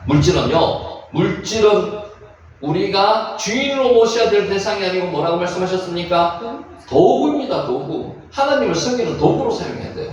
그래서 물질은 절대로 주인이 될 수가 없습니다. 근데 물질을 하나님처럼 똑같은 동등한 이치에 놓고 보면 뭘 따라갑니까? 물질을 따라갈 수밖에 없어요. 그래서 물질은 도구로서 존재하게 우리는 생각을 하고 취급해야 됩니다. 30절 코걸이와 그의 손목걸이 앞서 설명을 들었습니다. 에트 한네뎀 웨트 한체미김 알 예데. 자, 직격함해졌습니다. 그 고리와 그 손도리의 그 손목걸이들. 고리에 해당하는 단수명사 네젠, 고리가 네젠이거든요. 여기 하가 붙어 있습니다. 히브리어에서 하가 붙는 것은요, 앞에 나왔던 것을 이야기하는 겁니다. 우리가 알고 있는 것을 이야기할 때 정관사 하가 붙습니다. 영어도 마찬가지로 그 물건 할 때 우리가 알고 있는 물건을 이야기하는 거죠. 마찬가지입니다. 하 네젠이라고 이야기하면요, 앞에서 나왔던 종이, 아브라함이 늙은 종이 리브가에게 준 그 네젠을 이야기하는 겁니다. 하. 이는 이미 22절에서 언급된 바와 같이 반세겔 중 금고리 한 개를 다시 표현하는 게 하입니다. 하. 기보리와 네잼은 반지, 귀고리, 코고리 모두 다를 갖추는 게 네잼입니다. 하지만 그 코의 고걸이라고 47절에 나옵니다. 한 네잼 알 아파흐. 자, 코고리입니다. 코고리. 고대 근동 사람들은 오늘날 팔레스틴에 사는 유목민들인 베두인 족속들에게 있어서도 뭐가요? 귀걸이보다요, 코걸이가 여성의 일상적인 장식품이었습니다. 아마 앞으로도 코걸이가 더 유행할 가능성이 있습니다. 그래서 옛날에 그대로 복귀해서 따라가거든요. 지금은 귀걸이가 유행하지만 코걸이가 유행할 가능성이 있습니다. 더 귀걸이보다. 자, 손목걸이에 해당하는 핫체미님. 여기도 정관사가 붙어 있는 이유는 앞에서 종이 리브가에게 준 30점 반돈 되는 그 손목걸이를 이야기한다는 거죠. 팔걸이라는 뜻이 있는 차미드의 복수형이 체미dim입니다. 정관사와 더불어 복수형이 사용된 것은 아브라함이 늙은 종이 리브가에게 준 손목걸이가 22절의 13개 중 금 손목걸이 한 쌍과 동일한 것. 그 손목걸이를 이야기하는 거죠. 그래서 영어의 정관사 드가 마찬가지 똑같습니다. 히브리에서 정관사로 쓰이는 하 똑같습니다. 그러니까 우리 성경은요, 대개가 지금은 해석을 어떻게 해주시는가 하면은 영어를 먼저 보시고 히브리어를 이야기해 주시는데 그거는 잘못된 방법입니다. 원본은 어디예요? 히브리어가 원본이거든요. 그래서 우리는 히브리어를 보고 한글을 해석을 해야 되고 영어를 해석을 해야 됩니다. 번역이 잘 되었나 못 되었나를 따져봐야 됩니다. 자, 본문이 손목걸이는 좌우 손목에 차고 다니는 팔찌를 이야기하는 겁니다. 역시 코걸이와 마찬가지로 근동 여성들의 주요 장식품 가운데 하나였을 것입니다. 15돈 정도 되는 손목걸이를 팔에 차면 권사님 묵직하겠습니까? 묵직하죠. 한 돈 한 양 정도 되면 굉장히 묵직하죠. 그죠? 굉장히 묵직한 걸 양손에 아니면 한 손에 다 찼을 수도 있습니다. 네잼이 반지, 귀걸이를 이야기합니다. 귀걸이, 반지를 이야기하기도 합니다. 네잼, 차미드가 뭐였죠? 차미드가 팔찌를 이야기합니다. 자, 31절 라반이 이르되 여호와께 복을 받은 자여 들어오소서 어찌 밖에서 있나이까 내가 방과 낙타의 처소를 준비하였나이다. 여호와께 복을 받은 자여. 라반이 지금 이야기하고 있습니다. 누구에게? 종에게. 베루크 여호와. 실제로 라반은요, 여호와 신앙만을 가지고 있는 사람이 아니었습니다. 이교도적인 신앙도 가지고 있었습니다. 그런데 베루크 여호와라고 지금 이야기하고 있습니다. 존경을 나타내며 축복을 비는 일상적인 인사말입니다. 베루크, 바라크 이야기하는 거죠. 라반이 유일하신 여호와 하나님에 대한 신앙을 갖고 있었던 것은 아닙니다. 방금 제가 말씀드렸죠. 오히려 우상숭배자였습니다. 31장 30절에서 34절에 나옵니다. 하지만 라반은 조상들을 통해서 여호와에 대한 기본적인 지식을 가지고 있었습니다. 그러니까 머릿속에는 가지고 있었던, 우리 지금 안 나가 성도들 내지는 교회에 거의 대한민국에 있는 사람들 한 번씩은 다 나가봤을 겁니다. 이런 신앙을 가지고 있었을 가능성이 있습니다. 왜냐하면 아브라함과 데라 시대에 그 가문은 하나님 땅을 떠나기 전부터 갈대오로 해서 여호와를 예배하였습니다. 그죠? 하나님 땅에서만 아니라 갈대오수도 그렇게 숭배하였을 가능성이 있습니다. 따라서 라반이 현재 우상 숭배자로 있을지라도 여호와의 이름으로 축복하는 인사법 정도는 알고 있었을 것입니다. 그래서 여기서 말하고자 하는 것은 여호와 신앙만을 가진 사람이 아니었다는 겁니다. 그런데도 인사는 어떻게 했다고요? 베루크 여호와께 복을 받은 자라고 인사하고 있습니다. 라반은 리브가, 동생 리브가로부터 그 나그네가 아브라함의 종이며 이삭의 아내 될 자를 구하러 왔다는 것을 알았습니다. 그러므로 라반은 예의를 갖추기 위해서 이처럼 여호와의 이름으로 하는 축복 인사를 건넨 것입니다. 사람은 누구나 목적을 한 가지 목적만 가지고 이야기하지 않습니다. 두 가지, 세 가지 목적을 다 가지고 이야기합니다. 라반의 목적이 어떤 목적이었다고요? 첫 번째 목적은 나그네를 환대하고자 하는 목적이 하나 있었습니다. 두 번째 목적은 리브가에게 준 코골이와 발목걸이를 보고 어떤 느낌을 받았다고요? 아, 이 사람이 굉장히 부유한 집안의 종이구나 라는 냄새를 맡았기 때문에 환대할 수 있었다는 겁니다. 내가 준비하였나이다. 자, 왜 아노키 핀니트 준비하였나이다. 핀니트 준비하다가 파나입니다. 자신이 직접 준비한 것이 아니고요. 자신이 종들에게 아브라함의 종을 맞이할 준비를 시켰다는 겁니다. 그러니까 오빠 라반이 직접 본인이 준비한 게 아니고요. 사역 동사라는 것은 시키는 거거든요. 시켰다는 겁니다. 자신의 종들에게 아브라함의 종을 맞이할 준비를 시켰다는 겁니다. 다시 읽습니다. 31절. 라반이 이르되 여호와께 복을 받은 자여 들어오소서. 어찌 밖에서 있나이까? 내가 방과 낙타의 처소를 준비하였나이다. 준비하도록 시켰다는 것입니다. 자, 직역하면 이렇습니다. 그리고 내가 준비하게 하였다는 것입니다. 라반이 아브라함의 종을 맞이하기 위해서 얼마나 수고로 왔는가를 단적으로 말해주고 있습니다. 아까 루츠라 그랬죠. 루츠는 달려가는 겁니다. 자, 세 사람이 달린다 그랬습니다. 리브가가 오라버니, 어머니의 장막으로 달려가면서 할아버지의 친족이 왔다는 것을 전했습니다. 루츠 달렸습니다. 그리고 또 한 사람이 달렸습니다. 종이 달렸습니다. 종은 리브가의 자기가 기도한 대상 리브가를 발견하고 달렸습니다. 세 번째 달렸습니다. 오빠가 달리는 거죠. 라반이 달리는 겁니다. 라반이 달렸습니다. 아브라함의 종을 맞이하기 위해서 얼마나 수고로 왔는가를 단적으로 보여주는 겁니다. 달렸습니다. 라반은 리브가의 말을 듣고요. 나그네를 맞이한 처소를 친히 준비한 것이 아니라 사역 동사를 그랬습니다. 시켰습니다. 종들로 하여금 준비하게 해놓고 자신은 먼저 나그네를 영접하러 나갔던 것입니다. 파나가 준비하다는 것입니다. 준비하다. 자, 여기까지 하고요. 정리하는 말씀으로 나누겠습니다. 그래도 뭐 정리하기 전까지는 잘 오셨네. 아이고 참. 예, 잘 오셨습니다. 그때라도 마지막 정리하겠습니다. 이 말씀이 중요하니까 잘 들어보시고 힘이 되시기 바랍니다. 여러분 인생은 선물이 단물로 변화된 경험을 가지신 적 있습니까? 선물이 단물로 언제 변했습니까? 선물이 단물로 변합니다. 성경에는 그런 예가 나오죠. 사람들이 건강을 지키려고 음식을 가리고 열심히 음식을 절제하고 가리고 열심히 운동을 합니다. 뭐 하기 위해서요? 건강을 지키려고, 오래 살려고 열심히 하고 있습니다. 남들에게 좀 예쁘게 보이려고, 잘 보이려고. 건강하면 몸도 예뻐집니다. 운동하면 배도 쑥 들어가고요. 건강해집니다. 아니요, 지금은요 나이 드신 분들이 더 건강을 더 찾습니다. 운동하셔야 됩니다.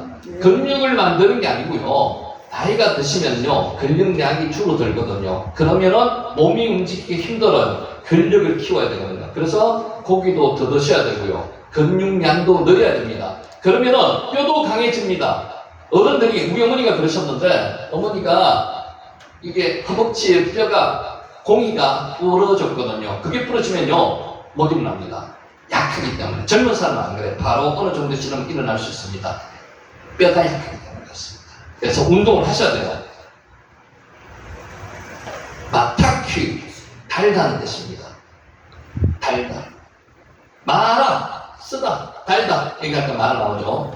하지만 그보다 더 중요한 것은 운동도 중요하지만요. 그보다 더 중요한 것은 뭡니까? 마음을 지킵니다. 마음을 지키기가 얼마나 힘듭니까? 사람은 그죠? 가장 가까운 사람한테 상처받기가 가장 쉽습니다. 맞아. 아무 이야기가 아닌 것처럼 툭 던졌는데 그냥 평상시 이야기대로 던졌습니다. 그게 마음에 툭 닿았는데 굉장히 비수처럼 뽑힐 때가 있습니다. 사람마다 다 다릅니다. 그럴 때가 있습니다. 그래서 조심하셔야 돼요. 특히 가까이 있는 사람한테 말을 더 조심하셔야 됩니다. 격려하는 말, 칭찬하는 말, 잘 되는 말. 우리 옛날에 그런 말 있죠. 애들 보고 코를 풀라 그럴 때 흥하라 그러죠. 그게 그냥 흥하는 그런 개념만 있는 게 아니고요. 흥하라는 겁니다. 잘 되라는 겁니다. 그런 말을 자주 해줘야 된다는 거예요. 손자들한테, 손녀분들한테, 특히 배우자들한테요. 내 가까이 있는 사람들한테 의도적으로 잘 좋은 말을 하려고 노력해 보세요. 집안이 편안합니다. 좋습니다. 그러면 그 말이 어디로 옵니까? 다시 나에게 돌아옵니다. 흥하라고 돌아옵니다. 육신의 병보다 더 무서운 것이 마음의 병입니다. 인정하십니까? 예. 정말로 이 마음의 병이 엄청 무섭습니다. 이 마음의 병이요, 얼마 터지면요, 자기 스스로 생을 파괴하는 자들도 생겨나게 된다는 거죠. 마음의 병은요, 눈에 보이지 않기 때문에 방치되는 경우가 많습니다. 저 사람이 아픈지 안 아픈지 잘 모릅니다. 근데 옆에 있는 사람은 알 수가 있어요. 근데 그걸 방치하는 거죠. 방치하는 게 중요한 거예요. 마음의 병은 방치하면 안 됩니다. 마타큐, 달다는 뜻이고요. 몸의 관리보다 더 중요한 것이 마음 관리입니다. 여러분, 마음 관리는 내가 해야 됩니다. 남이 하지 못합니다. 내 마음의 관리가 되면 남의 마음도 관리가 해줄 수 있어요. 그게 순서가 어디서부터 되는가 하면 나부터 시작하는 겁니다. 내 마음 관리를 해야 돼요. 마타큐. 예, 성경에 대해서 성경은 이렇게 말씀하고 있습니다. 모든 지킬 만한 것 중에 더욱 내 마음을 지키라. 아멘! 여러분 이렇게 하시고 계셔야 됩니다. 하셔야 됩니다. 특히 명절 때 가족들도 많이 만나고 마음에 상처받을 일이 엄청 많아집니다. 상처받지 않기 위해서는 내가 마음이 강해져야 돼요. 내 마음을 지켜야 됩니다. 내 모든 지킬 만한 것 중에서 더욱 내 마음을 지키라. 생명의 권능이 마음에서 난다는 겁니다. 이에서 납니다. 잠언 4장 23절 말씀입니다. 하나 적어 놓으시고요. 요거 명절 때는요, 이걸 가지고 꼭 보시면서 마음을 다스리시기 바랍니다. 몸과 마음은 별개가 아닙니다. 몸과 마음은 붙어 있습니다. 마음이 힘들면요, 몸도 힘듭니다. 마타크. 마음이 병이 들면요, 몸도 자연히 병들입니다.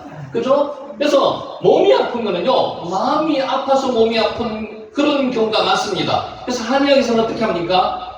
다 같이 기를 보완해야 된다고 기도 치료합니다. 몸을 보존해야지만이 육체가 치료되는 거죠. 이것 때문에 그러는 거죠. 마음을 보존해야 된다는 겁니다. 사람이 하는 말은 그의 마음의 상태를 그대로 보여줍니다. 그렇지 않습니까? 내가 기분이 좋아요. 그러면 좋은 말이 나갑니다. 내가 기분이 나쁩니다. 그러면 어떤 말이 나갑니까? 별로 안 좋은 말이 나갑니다. 그래서 마음의 상태를 표현하는 겁니다. 마음 안에 그득 찬 것이 말로 나간다는 거죠. 사람이 하는 말은 그의 마음의 상태를 그대로 나타냅니다. 마타크. 마음이 건강하면요, 긍정적인 말을 합니다. 마음이 병들면은요, 부정적인 말을 합니다. 인상이 별로 안 좋다. 10중 8구 아니 백발백중입니다. 부정적인 말을 할 수밖에 없습니다. 듣습니다. 그래서 사람의 눈치를 보고요, 별로 기분이 안 좋다 하는 사람한테는 말을 잘 안 붙입니다. 부정적인 말이 나올 수밖에 없으니까. 마음이 병든 사람은 입만 열면 비판과 원망과 불평을 쏟아냅니다. 이런 사람 주위에 가면 안 된다는 거죠. 내 마음도 그렇게 또 상처를 받을 수밖에 없습니다. 이스라엘 자손들이 광야에서 계속 원망하고 불평한 이유도 그들이 마음이 병들었기 때문에 그렇습니다. 마음이 병든 사람은요, 쏟아내는 말 자체가 병든 말이 나옵니다. 불편한 말이 나오고 불안한 말이 나옵니다. 이스라엘 자손들은 애굽에서 오랫동안 노예로 살았습니다. 이 노예들이 하는 근성이 있습니다. 노예 근성이라고 그러죠. 노예 근성이 좋은 말 합니까? 긍정적인 말 합니까? 안 합니다. 노예 근성은 노예 근성에 부정적인 말을 하게 되어 있습니다. 온갖 차별과 모든 학대를 받았습니다. 부정적인 말을 합니다. 여러분, 가정교육이 중요하다 그러는 게 왜 그런 줄 아십니까? 어릴 때부터 부모로부터 긍정적이고 좋은 말을 들은 애들은요, 커서도 그런 말을 하게 됩니다. 근데 그렇지 못한 사람들은요, 똑같이 부모에게 배운 그대로 애들한테 한다는 거죠. 그래서 내 가정을 바꾸려면요, 내가 바꿔야 됩니다. 내가 바뀌면은 내 가정이 바뀌는 거죠. 기도하는 사람들한테는 하나님이 긍정적인 말을 하시게 만들어 주십니다. 생명의 말씀을 바꿔주십니다. 변화되게 해주십니다. 그렇지 않은 사람들은요, 부정적인 말을 그대로 쏟아냅니다. 그러면은 그것을 받는 그 내 주위에 있는 사람은 당연히 부정적인 말을 하게 되는 거죠. 이스라엘 민족이 마찬가지입니다. 전염되는 거예요. 말은 전염되는 거예요. 온갖 차별과 모든 학대를 받았기 때문에 그런 부정적인 말을 할 수밖에 없다는 거예요. 마타킹. 그래서 그들의 가슴 속에는 항상 울분과 상처가 있습니다. 여러분, 피해자 입장에서 생각해 보세요. 그런 사람들은 항상 피해를 받았기 때문에 부정적인 이야기를 할 수밖에 없습니다. 36년 동안 일제치하에 있던 사람들, 우리 민족 한번 생각해 보세요. 항상 일본에 대한 부정적인 이런 일을 마련하게 되어 있습니다. 상처가 깊어져서 썬뿌리가 생기고요, 썬물이 올라옵니다. 썬물이 올라오면 말로 표현이 되는 거고요, 머리에 가슴에 온통 썬물밖에 없습니다. 말로 표현이 되는 거죠.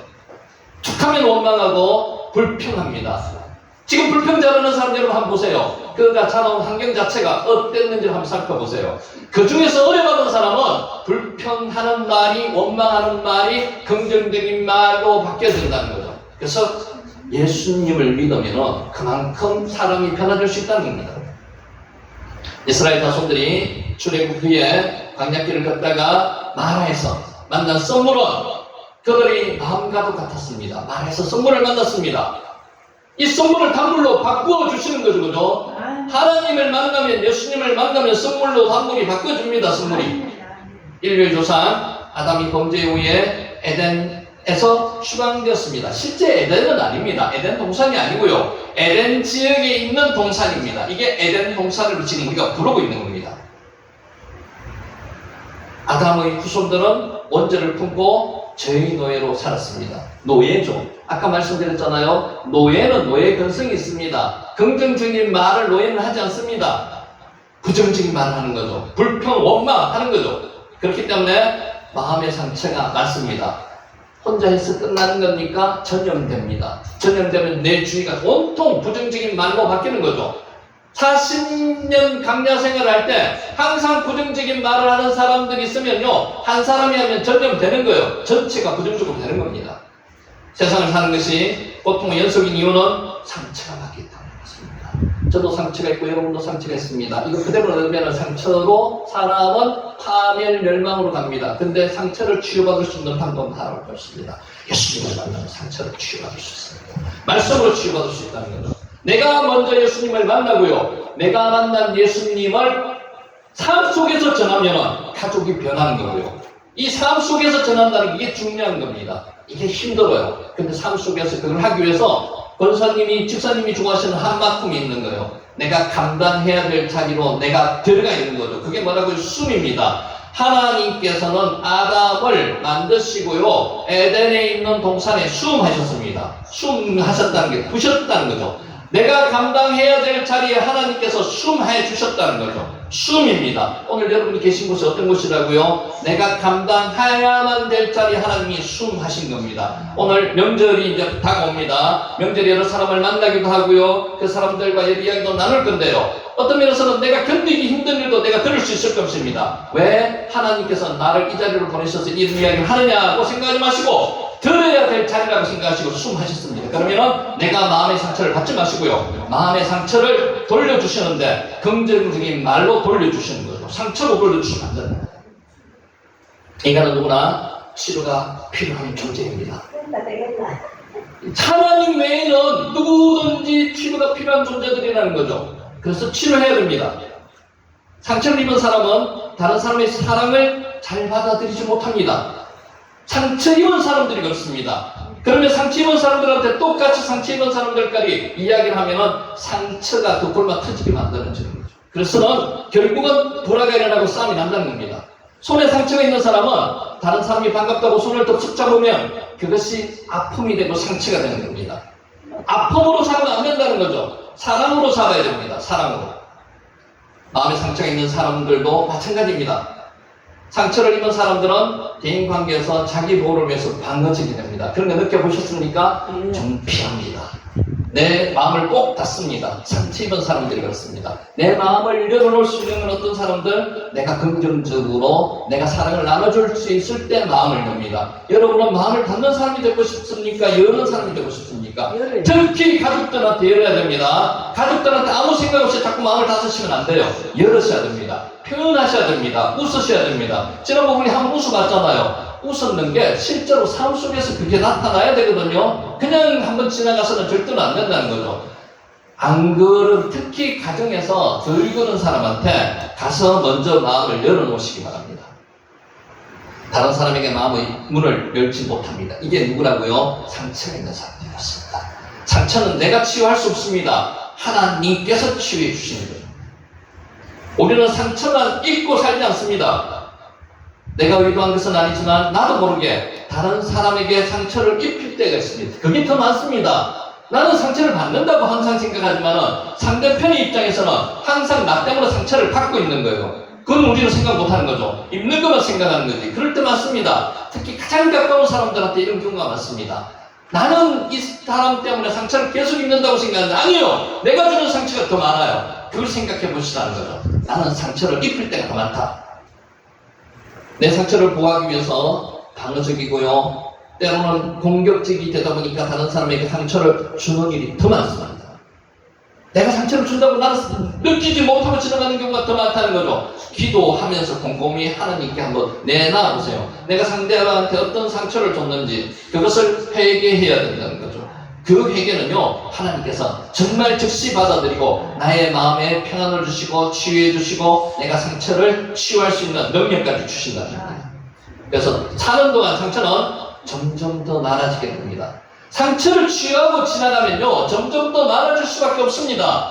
하나님을 만나지 못한 사람들은 상처가 점점 더 늘어갑니다. 그러면 이제 어떻게 해요? 극단적으로 되면 내 자신에 대해서 상처가 있을 때는 나 자신을 파멸하는 거고요. 파괴하는 거고요. 다른 사람한테 상처가 있을 때는 안 봅니다. 그리고 그 사람을 파괴하고 파멸하게 되는 것까지 생기게 된다는 거죠. 마음의 상처. 그 위에 등록까지, 영어 사전에 등록까지 되어 있는 한이라는 거죠. 한은 영어로 번역할 수가 없답니다. 그래서 그냥 한이라고 번역이 없이 그대로 등재되어 있답니다. 영어 사전에.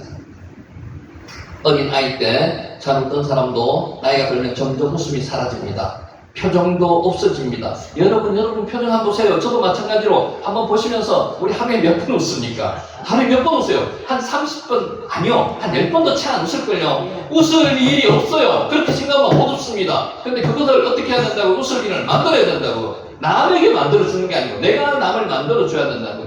그래서 억지로라도 웃어보시면 웃음이 됩니다. 근데 혼자서 저는 연습합니다. 하하하하하. 근데 혼자서 해야지 밖에 나가서 하면 미친 사람 이야기 됐거든요. 그렇게 한번 해보세요. 그러면요, 세상이 밝아집니다. 얘가 어떤 식으로 느끼는가 하면요, 우리의 뇌는요, 이게 아주 증거한 것처럼 하더라도 아주 멍청이처럼 실제로 기쁜 일이 없는데 웃는 모습을 지으면 웃어 보인답니다. 기쁜 일이 생기는 줄 안답니다. 그게 얘의 특징이랍니다. 별것 아닌 일에도 우울하고 화를 냅니다. 이게 우리 현실이죠. 맞아요. 지금 아닙니까? 지금 명절에 저는 걱정이 됩니다. 가족들이 모이면 좋은 일만 많고 오손도손 정말로 이때까지 못 나눈 정답만 나누고 이래야 되는데 한마디 툭툭 던지는 게 사람 허파 뒤집어지는 이야기만 할 경우가 많습니다. 그렇지 않습니까? 결혼하는 아가 있는데 걔에게 정말 진심으로 기도해주고 어떤 면에서는 결혼할 수 있도록 기도해주고 이런 긍정적인 면을 해야 되는데 툭 던지는 말이 너 나이는 몇 살인데 집에서 뭐 하고 있냐 이런 식으로 이야기를 하는 경우가 많습니다. 그래서 안 된다는 거죠. 축복해 주세요. 좋은 이야기 해주세요. 그래야지만이 밝아집니다. 그 사람이 마음에 상처가 없어지고요. 돌아오는 이야기도 상처 없습니다. 취직 안 된 애에게 올해도 취직 안 됐냐고 이야기하지 마시고요. 축복해 주세요. 그 이유는 마음의 상처 때문입니다. 상처를 입으면요, 우리 마음에 뭐가 생긴다고요? 썬뿌리가 생깁니다. 상처 한번 입었는 게 그냥 그대로 끝나는 게 아니고요. 여기서 뿌리가 내려져 갑니다. 뿌리가 내려져 가면 이제 더 이상 바꿀 수가 없다는 거죠. 썬뿌리가 생깁니다. 썬뿌리가 생기면 계속해서 뭐가 올라온다고요? 썬뿌리 올라옵니다. 그러면은 독한 이야기가 나오는 거죠. 아주 괴팍한 이야기가 나올 수밖에 없다는 겁니다. 다른 사람들이 먹을 수 없는 마라의 썬물처럼 되어버립니다. 이렇게 되면은 인생 종쳐야 되는 거예요.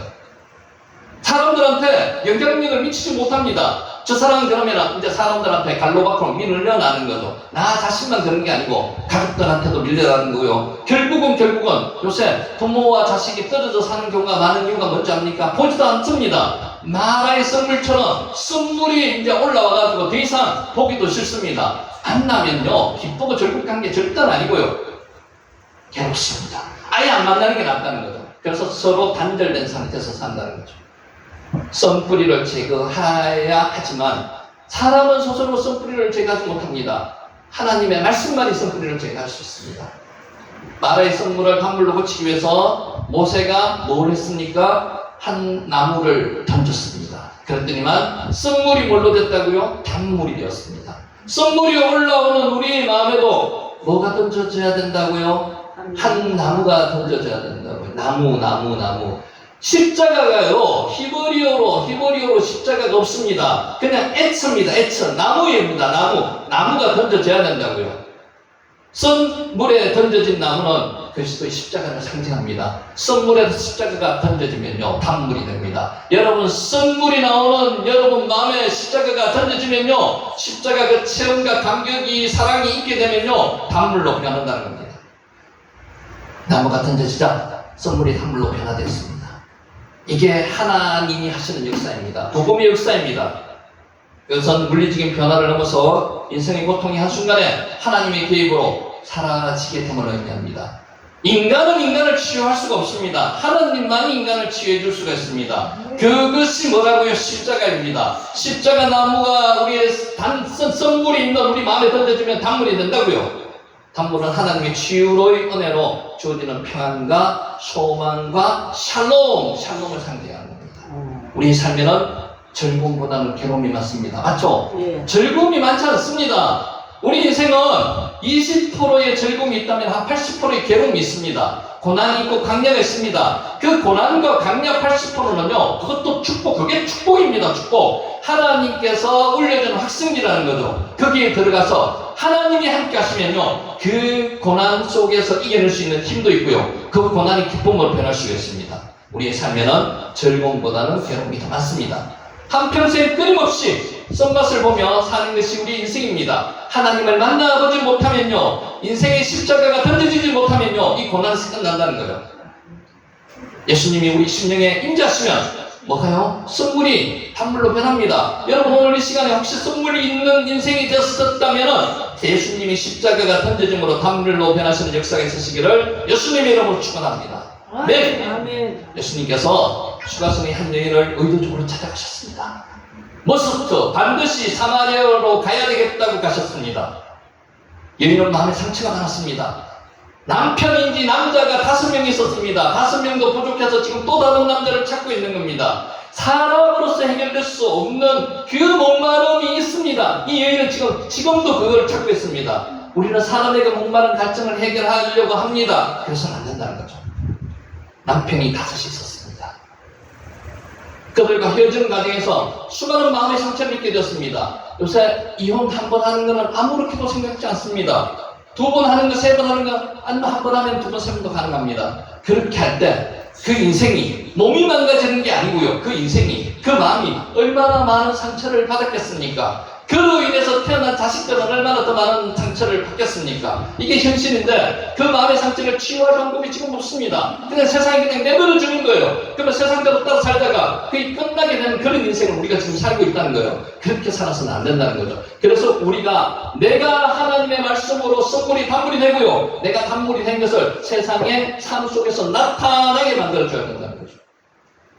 그로 인해서 사람들을 피해서 한낮에 물들어 나왔습니다. 사람들을 보기 싫은 거예요. 상처 입기 싫은 거예요. 예수님은 그 여인과 대화를 통해서 영혼의 목마름을 해결해 주셨습니다. 이 예수님이 누구라고요? 예수님이 십자가입니다. 십자가 X 나무입니다.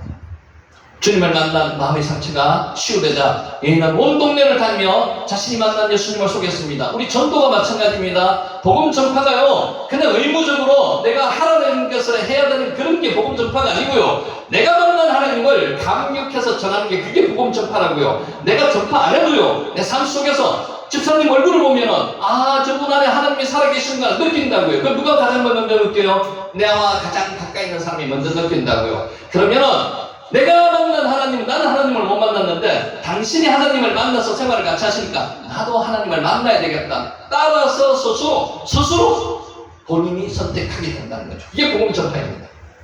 치유받은 한 여인으로 인해서 온 동네가 구원받는 역사가 일어났습니다. 여러분으로 통해서 온 가정이 구원받는 역사가 일어나시기를 바랍니다. 여러분으로 통해서 온 대륙바닥이 아니 대한민국이 전 세계가 역사가 복음의 역사가 일어나시기를 바랍니다.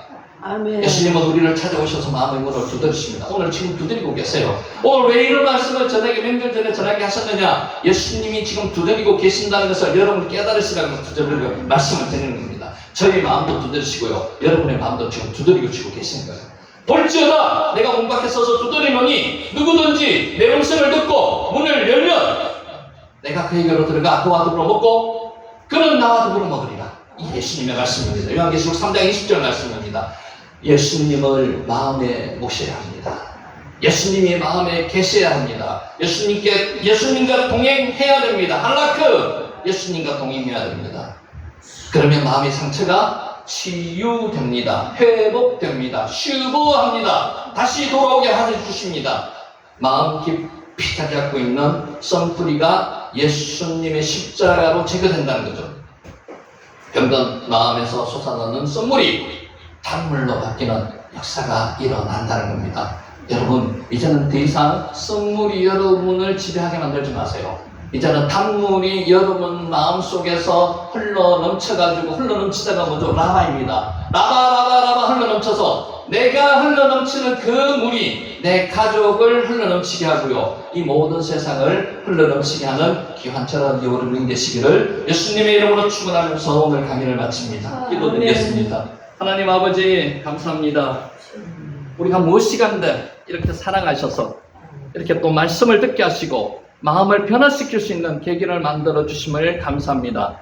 항상 저희는 고백합니다. 연약하고 약해서 넘어지고 쓰러지고 자빠지고 어찌할 바를 모르는 인생들입니다. 그러나 주님께서 말씀으로 저희들 생명을 구원하여 주시고 십자가 그 사랑을 체험하게 만들어 주심을 저희가 깨닫습니다. 선물이 단물로 바뀌는 역사가 오늘 이 시간으로 일어나게 하여 주시옵소서. 그러므로 말미암아 추석 때 만나는 한 사람 한 사람을 나의 썬물이 아니고 나의 단물로, 그들로 단물이 흘러넘치는 인생이 되게 해주시기를 예수님의 이름으로 간절히 기도드립니다. 아멘. 수고하셨습니다.